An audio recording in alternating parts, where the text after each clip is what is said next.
kemudian satu SPPG akan menerima uang 1 bulan. Itu 900 juta kalau di Jawa. Kalau di Papua itu 4 miliar. Nah, uang 900 juta ini oleh SPPG, 85%-nya akan dibelanjakan membeli bahan baku. Jadi uang kita itu kan hitungannya 71 triliun. Untuk bantuan pemerintah makanan bergizinya itu 51,2. Nah, 51,2 itu tidak ada di rekening Badan Gizi. Ada tetap di rekening kas negara sana, KPPN. Kemudian untuk mencairkannya, kita buat virtual account untuk masing-masing SPPG. Nah, virtual account itu di-approve oleh 2 orang, satu oleh kepala SPPG dan satu lagi oleh perwakilan mitra. Jadi kalau salah satu tidak setuju, ini uang tidak bisa digunakan. Oh gitu. Jadi uang itu akan ngalir dari KPPN ke virtual account itu. Langsung ke garis depan. Jadi tidak mampir mana-mana. Jadi nggak mampir kemana-mana? Nggak ada. Jalan tol ya langsung? Jalan tol, dan juga tidak ada namanya rabat, diskon, potongan. Itu nggak ada. Kalau orang coba-coba markup, ya dari harga telur 30.000 jadi 35.000, itu sebentar aja ketahuan. Karena satu SPPG dengan SPPG lain kan berdekatan nih. Dan kemudian kita juga membanding ya? Membanding, dan juga kita punya referensi harga pasar. Assalamualaikum warahmatullahi wabarakatuh, salam sehat Sobat Warta Kota. Jumpa lagi bersama saya dengan Dodi Hasanuddin dan tamu istimewa kita, Kepala Badan Gizi Nasional, Prof. Dadan Handiana. Assalamualaikum, Prof. Salam, Kang Dodi. Panggil Prof atau Kang Dadan? Kang Dadan boleh. Keren emang, orang Sunda. Sobat Warta Kota, Kang Dadan ini adalah alumni Fakultas Pertanian IPB Bogor, kemudian mengambil dokter di Jerman. Di Jerman ya, dokter ya? Di Jerman. Betul. Di Jerman, dan S2 di Jerman juga. Saya tidak punya S2. Oh, nggak punya S2 ya? Jadi waktu saya berangkat ke Jerman itu, saya masih statusnya sarjana pertanian. Kemudian ijazah saya waktu nyampe di Bonn itu dikirimkan ke pusat penyetaraan ijazah di Bonn, dan kemudian dianggap setara dengan lulusan Agra Engineer, diplom Agra Engineer, jadi setara dengan lulusan Jerman lah gitu. Tapi kemudian saya harus mengambil ujian persamaan atau yang disebut dengan Anerkennung, 3 mata kuliah di Bonn. Dan saya mengikuti ujian lisan 3 mata kuliah dan dinyatakan lulus di Bonn. Dan kemudian saya pindah ke Hannover untuk mengambil program doktornya. Itu nggak pusing ya, Prof? Iya, waktu itu kan kita fokus belajar. Ya? Sama seperti sekarang juga, kan kita belum tahu apa-apa, tapi kalau dilaksanakan bisa. Kang Dadan ini ahli etmologi ya? Entomologi. Entomologi. Ahli serangga. Ahli serangga. Wah, cocok lah untuk menangani gizi masyarakat Indonesia. Karena beliau pakarnya. Sobat Warta Kota, banyak hal yang membuat Badan Gizi Nasional bekerja keras kali ini, karena Pak Dadan, Kang Dadan mempunyai tugas mulia dalam membuat masyarakat, terutama generasi muda, mempunyai gizi yang bagus. Betul ya? Ya, betul. Jadi kita akan sedang melakukan intervensi pemenuhan gizi. Intervensi pemenuhan hak anak atas gizi yang seimbang. Jadi gizi adalah bagian yang penting untuk pertumbuhan anak, dan ada dua titik penting dalam siklus pertumbuhan anak itu. Yang pertama adalah 1000 hari pertama, yaitu anak dalam kandungan, kemudian anak 2 tahun di luar kandungan, sehingga kita sasar ibu hamil, menyusui anak balita, dan kemudian ketika anak tumbuh dari 8 ke 18 tahun, itu juga bagian yang penting. Dan di saat itu gizi itu penting sekali, karena 1000 hari pertama sangat penting untuk perkembangan otak. Disitulah kecerdasan dibentuk supaya juga tidak stunting. Dan ketika dari 8 sampai 18 tahun itu adalah periode di mana anak-anak tumbuh pesat, sehingga pertumbuhan fisik itu harus diikuti dengan asupan gizi yang seimbang, yang cukup, sehingga dia akan mencapai titik maksimum dari orang tersebut, dan bahkan mungkin bisa di atas rata-rata tingginya orang Indonesia kalau gizinya bagus. Gitu. Tugas yang mulia. Saya sih senang ada bagian bahwa ada yang serius menangani generasi muda kita ya. Ya, insya Allah. Tugas saya memang hanya mengurus ibu hamil, ibu menyusui, anak balita, seluruh anak sekolah sampai SMA. Waduh, itu bukan main-main karena 270 juta itu. Ya, totalnya akhirnya yang kita urus sekitar 82,9 juta. Oh, 82. Okay. Dan itu adalah sepertiga penduduk Indonesia ya. Yeah. Karena sepertiga penduduk itu kan pasti anak-anak, ibu hamil, menyusui gitu. Oke, siap. Kang Dadan, bagaimana BGN memastikan ketersediaan kualitas makanan bergizi pada yang dibutuhkan saat ini? Ya, kita tentu saja kan di setiap satuan pelayanan kita tempatkan seorang yang memahami tentang keilmuan gizi. Ya kan. Jadi di setiap SPG kan ada 3 orang badan gizi ya, ada kepala SPG-nya, ada sarjana gizi, dan juga ada sarjana akuntan. Nah, untuk menghitung berapa kebutuhan masing-masing angka kecukupan gizi pada setiap tahap pengembangan, itulah tugasnya orang yang punya keahlian di bidang gizi. Dan itu harus dipastikan, jangan sampai angka kecukupannya cukup tetapi komposisinya kurang. Jadi kombinasi antara angka kecukupan gizi dengan komposisi gizinya itu harus pas. Dan saya kira ini penting sekali karena itu bagian fondasi yang cukup kuat untuk tumbuh kembang anak. Jadi udah pasti kasus-kasus kemarin sekarang ini tidak akan terjadi lagi ya? Ya, kita berusaha ya sekuat tenaga untuk menghilangkan kasus itu. Dengan berbagai kebijakan-kebijakan yang kita terapkan dan kita perbaiki terus-menerus. Di antaranya kan kita turunkan jumlah penerima manfaat dari tadinya 3.000 sampai 4.000, kita sekarang batasi di rata-rata 2.500, atau boleh mereka sampai 3.000 kalau ada juru masak yang terampil. Nah, kemudian kita juga perbaiki kualitas bahan baku dengan hasil olahannya dengan melakukan uji rapid test ya. Jadi setiap kali datang bahan baku atau hasil olahan mau dibagikan, kita tes dengan senyawa tertentu supaya kita tahu bahwa tidak ada senyawa yang berbahaya. Nah, kemudian kita kan menggunakan food tray itu dalam jumlah besar. Kita gunakan alat sterilisasinya supaya food tray benar-benar steril. Dan yang penting juga kualitas air di berbagai daerahnya kan berbeda-beda ya. Ada yang bagus, ada yang kurang bagus. Makanya kemudian kita minta kepada seluruh SPG agar air yang digunakan adalah air yang bersertifikat atau berupa air kemasan atau air isi ulang yang sudah ada alat sterilisasinya. Dan tentu kemudian kita juga lakukan bimbingan teknis dan pelatihan berulang bagi para penjamah makanan agar kualitas layanan dan juga kualitas olahannya tidak hanya membuat anak itu tumbuh sehat, cerdas, kuat, dan ceria, tapi juga sangat aman dikonsumsi. Oke, jadi sudah diberikan pedoman ya?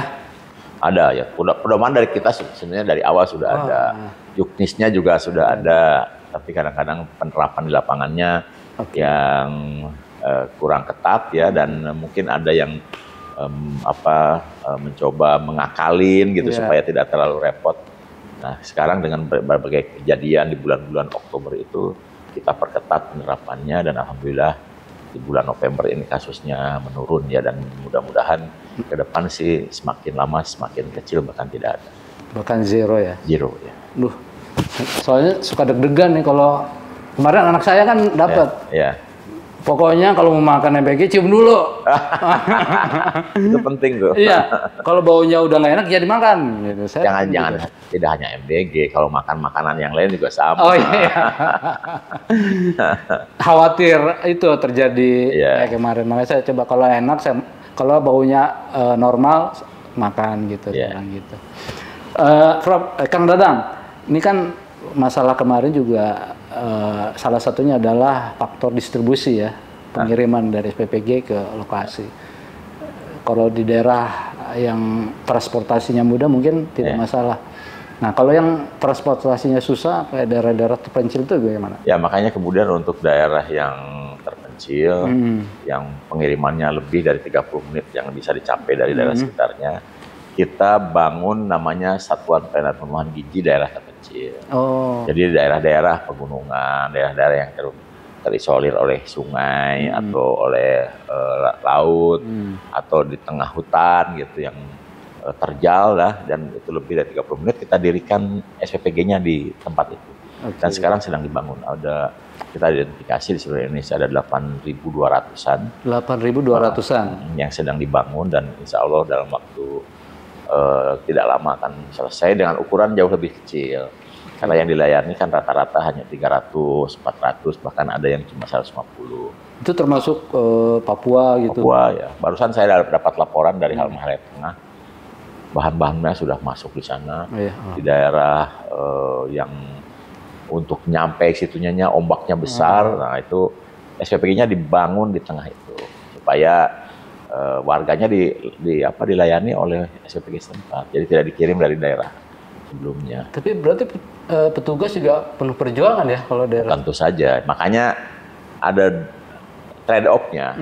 Bagi yang bertugas di aglomerasi, itu melayaninya di atas 1.000, bahkan rata-rata mungkin 2.500, 3.000. Itu daerah biasalah, daerah normal, keramaian. Nah, untuk yang di daerah terpencil itu, yang dilayaninya sedikit, hanya 200, 300, tapi kan untuk mencapai ke sananya susah. Jadi hidupnya di daerah yang mudah-mudahan kalau yang petugasnya berasal dari situ tetap sudah biasa di situ. Kebayang kalau lagi ada ombak tinggi gitu. Iya. Waduh. Tapi kan dia tinggal di situ, paling pulang seminggu sekali atau 2 minggu sekali gitu ya. Oke. Kang, ini kan anggarannya cukup besar nih ya. Ini bagaimana pengelolaan anggaran BGN itu ya 71 T kalau nggak salah ya. Tahun ini 71. Iya, itu bisa terlayani semuanya gitu. Ya, alhamdulillah kita kembangkan sistem. Jadi uang kita itu kan hitungannya 71 triliun. Untuk bantuan pemerintah makanan bergizinya itu 51,2. Nah, 51,2 itu tidak ada di rekening Badan Gizi. Ada tetap di rekening kas negara sana, di KPPN. Nah, kemudian untuk mencairkannya, kita buat virtual account untuk masing-masing SPPG. Nah, virtual account itu di-approve oleh 2 orang, satu oleh kepala SPPG dan satu lagi oleh perwakilan mitra. Jadi kalau salah satu tidak setuju, ini uang tidak bisa digunakan. Oh gitu. Dan uang itu ada di virtual account, langsung di SPPG masing-masing. Jadi uang itu begitu proposal masuk dari SPPG ke kita, kita entry di aplikasi Sakti, aplikasi keuangan milik Kementerian Keuangan, sudah oke semuanya. Jadi uang itu akan ngalir dari KPPN ke virtual account itu. Langsung ke garis depan. Jadi tidak mampir mana-mana. Jadi nggak mampir kemana-mana? Nggak ada. Jalan tol ya langsung? Jalan tol, dan juga tidak ada namanya rabat, diskon, potongan, itu nggak ada. Beda dengan yang lain ya? Saya nggak tahu ya. Yang jelas di sini tidak ada mekanisme itu. Iya. Nah, kemudian ketika uang itu sudah ada di virtual account, maka ada 3 pagu yang bisa dipakai oleh KSPPG dan mitra. Satu, bahan baku sifatnya at cost. Jadi berapapun harga yang berlaku di pasar itu kita bayar, tapi harus ada referensi harga pasar. Dan indeks kemahalan. Yang kedua, operasional, itu juga at cost. Jadi kalau jumlah tenaga kerjanya 47 ya kita bayar 47. Kalau 40 ya kita bayar 40 gitu. Nah, kemudian yang ketiga insentif. Nah, insentif dasar inilah yang sama untuk sementara ini, dan satu-satunya uang yang bisa dikeluarkan tiap hari dari virtual account itu insentif dasar itu ke rekening mitra. Tapi yang bahan baku dan operasional itu harus tetap ada di virtual account supaya kita bisa pantau uang itu digunakan kemana dan ada pertanggungjawabannya. Nah, kalau di rekening ini nanti sisa, itu bukan menjadi bagian keuntungan tuh, karena begitu sisa dan tidak ada lagi yang bisa dipertanggungjawabkan, uang itu bisa diambil kembali oleh Badan Gizi. Langsung lagi di auto debit masuk di kas negara lain.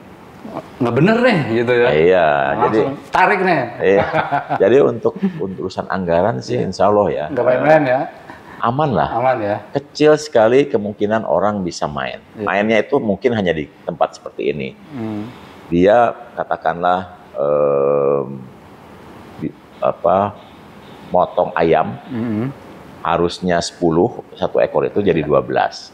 Nah mungkin itu bisa ngakalinnya. Tapi itu kan kemudian kita minta setiap SFPG memunculkan menunya di media sosial. Jadi orang akan tahu ini potongan 10 atau potongan 12. Gitu. Gitu. Kalau orang coba-coba markup, ya dari harga telur 30.000 jadi 35.000, itu sebentar aja ketahuan. Karena satu SFPG dengan SFPG lain kan berdekatan nih.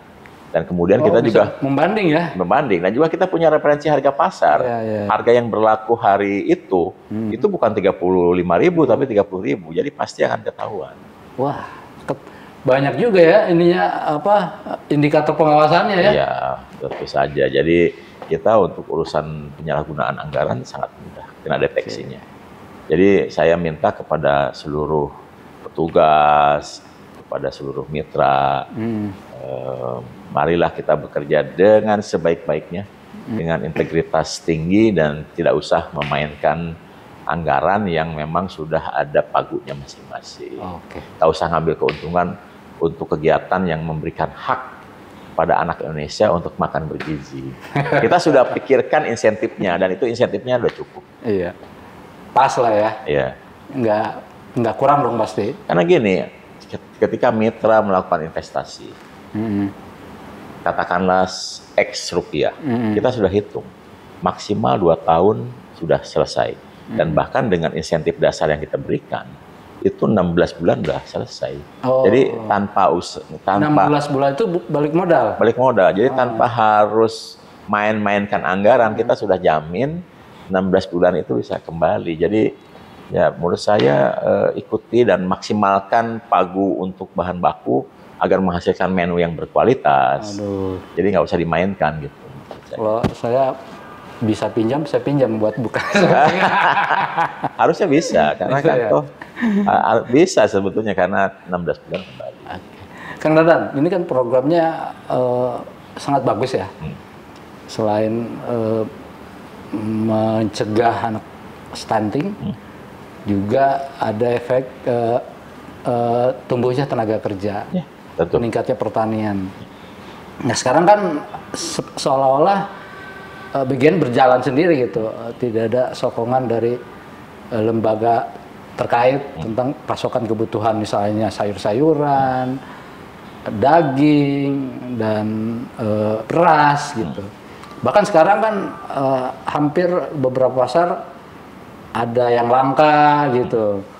Ini seharusnya kalau misalnya BUMDesnya aktif nih, kan bisa menjadi motor untuk meningkatkan tenaga kerja, meningkatnya pertanian. Bagaimana Kang Dang? Ya alhamdulillah kita kan ketika kita membuat program ini, kita tidak hanya ingin investasi SDM jangka panjang. Jadi tidak kita nyasar hanya satu sisi, tapi kita kemas dalam sebuah ekosistem. Nah kenapa dibentuk Satuan Pelayanan Pemenuhan Gizi? Agar terbentuk ekosistem dan tercipta demand baru atau new emerging market. Karena kita harus ketahui yang dikasih makan orangnya sama, tetapi bentuk atau makanan yang diberikan itu makanan yang bukan mereka makan keseharian. Dan karena dalam bentuk satu kesatuan, dia akhirnya akan membentuk market tersendiri. Kebutuhannya besar, ya. Dan saya sebenarnya sudah buat arsitekturnya bahwa pembelian bahan baku itu idealnya tetap dari koperasi, dari UMKM, dari BUMDes, ya, dan itu pasti merupakan ranah tugas pokok fungsi kementerian lain. Dan kita sudah sampaikan di berbagai pertemuan, termasuk dalam pemberitaan-pemberitaan. Namun kita lihat bahwa pertumbuhan Satuan Pelayanan Pemenuhan Gizi itu berjalan demikian cepat dibandingkan rantai pasok yang terbentuk. Tapi saya pikir nanti lama-lama orang akan mengikuti. Jadi ini hal yang sangat positif dan saya yakin akan tercipta keseimbangan baru. Karena ini memang besar dampaknya. Satu SPPG kan mempekerjakan minimal 47 orang tambah 3 50 orang. Itu yang bekerja langsung 50 orang. Nah, satu SPPG butuh 15 supplier. Telur, beras, minyak, dan lain-lain. Kalau satu supplier aja mempekerjakan 2 sampai 5 orang, itu kan sudah tenaga kerja lagi yang terbentuk. Banyak banget itu. Nah, kemudian satu SPPG akan menerima uang 1 bulan. Itu 900 juta kalau di Jawa. Kalau di Papua tuh 4 miliar. Nah, uang 900 juta ini oleh SPPG, 85%-nya akan dibelanjakan membeli bahan baku. Bahan bakunya apa? Itu 99% produk pertanian. Iya, betul. Ya kan? Jadi itu akan dibelanjakan di daerah situ. Jadi circle-nya ada, dan yang 10,5% dipakai untuk bayar ibu-ibu tuh yang masak, yang segala macam. Jadi memang kebutuhannya besar, karena contoh kita ngasih makan pisang ya. Sekali ngasih makan pisang ke 3.000 anak, itu kan 3.000 pisang. Betul. Nah, Kang Dodi udah tahu 3.000 pisang tuh berapa sisir. Aduh, saya hitung dulu ya. Nanti pulang dari sini hitung setiap sisir itu. Saya hitungnya rata-rata yang satu maksimal sisir 20 lah. 20 lah. 20 ya? Jangan terlalu kecil. Ya? 20. Berarti kan 150 sisir. Iya. Jadi jangan heran kalau sekarang pisang yang di Bojongkoneng yang biasanya bergantung sekarang hilang. Karena sekali ngasih makan itu 150 sisir dibeli. Nah, 150 sisir itu berapa tandan? Tahu nggak Kang Dodi berapa? Satu sisir 1, 2, 3, 4, 5, 6. Ya, 6, katakanlah 10 lah. Nggak usah, jangan terlalu kecil, nanti terlalu besar angkanya. 10, berarti kan 15 tandan. Satu tandan berapa pohon? Satu tandan satu pohon. Satu pohon, berarti sekali ngasih makan pisang, 15 pohon pisang harus ditebang kan? Iya. Nah, itu kalau sekali. Kalau 2 kali kan 30 pohon pisang. Ya, sebulan 120 pohon pisang harus ditebang tuh untuk satu SPPG. Setahun berapa? 1.440 pohon pisang. Waduh. Berapa hektar? Waduh, bingung nih kalau tanya hektar. 1,5 hektar. Iya, oke. Jadi satu SPPG butuh pohon pisang 1,5 hektar supaya bisa dipasok dari lokal. Iya. Karena usia pisang kan 1 tahun. Jadi harus ada 1.500 pohon pisang yang tiap hari ditebang 15. Terus habis itu 2 hari kemudian 15, gitu. Pokoknya kipas-kipas aja dapat kerjaan. Gitu. Sekarang anak-anak di Tangerang Selatan butuh, sangat seneng lele. Iya. Kang Dodi seneng lele nggak? Oh, seneng pisan tuh. Sekali ngasih makan lele, itu kan 3.000 lele. Iya. Berapa kolam? Waduh. Itu 2 kolam bioflok, karena 1 kolam bioflok ukuran 2 meter isinya 1.500. Jadi sekali ngasih makan lele, itu butuh 2 kolam bioflok. Kalau itu baru seminggu sekali tuh.